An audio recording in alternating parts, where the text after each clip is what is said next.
that hard to believe to me. They had millions and millions of people pour into our border, from prisons, from mental institutions, gang members, drug dealers. They poured in to our country like we were stupid people. We're not stupid people anymore. But nobody's ever seen anything. The job that they've done on the Tom Holman, Christy Nome, the whole group, the job they've done on the border is almost like a miracle. We have, and the people that make these statistics have said zero. They've said zero for the last 7 months. I kid, it has to be like a few people got it, but they say zero. And they're radical left Democrats to do the scoring. So I can't imagine they did that for us. The truth is, we have no people coming into our country illegally. It's an amazing statistic, and I'm very proud of it.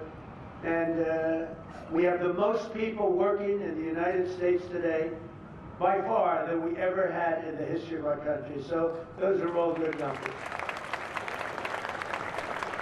But instead of pardon, some of my more enthusiastic staffers were already drafting the paperwork to ship Gobble and Waddle straight to the terrorist confinement center in El Salvador. And even those birds don't want to be there. You know what I mean? It was a tough. I'd like to thank the president of that country. They do a rather efficient job. It's got to be the largest prison in history. I've never seen anything like it. And a lot of people are behaving on our streets now. You know, Washington, D.C. is considered a safe zone.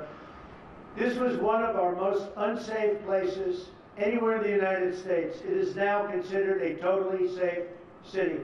I won't tell you about murders. We're having murders, like a lot of murders, on a weekly basis. We haven't had a murder in 6 months. And it doesn't sound good even to say that. We haven't had a murder in 6 months. But when you are averaging 1 and even sometimes 2 a week, and you haven't had 1 in 6 months, you can walk with your family down the middle of any street, go to a restaurant, you won't get in.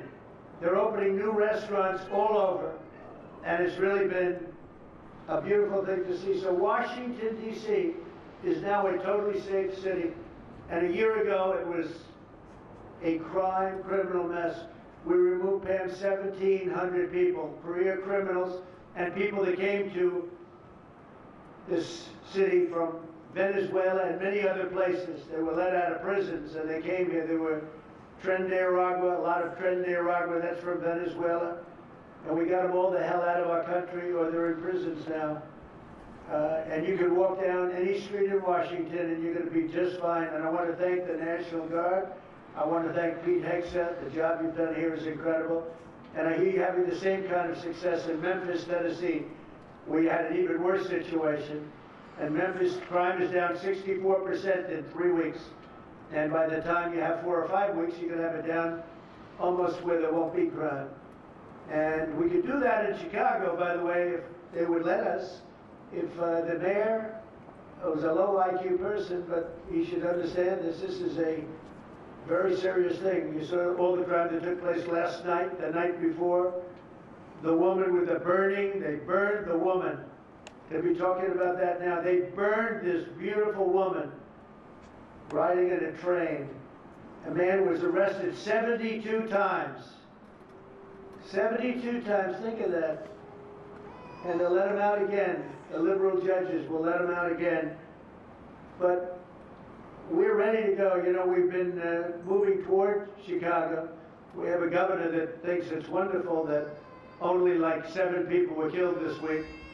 But we are moving toward doing it. We're gonna, if crime gets, it's horrible what's happening in Chicago. We could make Chicago a safe city in a period of 4 weeks. In a period of 8 weeks, 9 weeks, 10 weeks, it would be totally safe. And the people of Chicago want us to go there. And if you look at the crime that's taken place in Chicago in the last 2 weeks, just take a look. It's on the front page of every newspaper. It's out of control. The mayor is incompetent, and the governor is a big fat slob. You ought to invite us in, say, please make Chicago safe. We're going to lose a great city if we don't do it quickly. Make Chicago. We'll do the same thing as we did in D.C., the same thing as we did everywhere we've gone. it's become almost instantly safe. And I want to do it in Chicago. So Governor Pritzker, if you're listening, let's get your act together. Invite us in. We're going to make your place so safe. You're not going to have these crimes that are making the newspapers and the front page of every newspaper and television story, news story. We'll make Chicago a safe place very quickly. I looked at the various cases, granting mercy, discovering that the terrible trauma that everyone's going through. And I had a little bit of a Pritzker joke. I was going to talk about Pritzker and size, but when I talk about Pritzker, I get angry because he's not letting us do the job. So I'm not going to tell my Pritzker joke. They have a very cute little joke, you know. Some speechwriter wrote some joke about his weight. But I would never want to talk about his weight. I don't talk about people being fat. I refuse to talk about the fact that he's a fat slob. I don't mention it.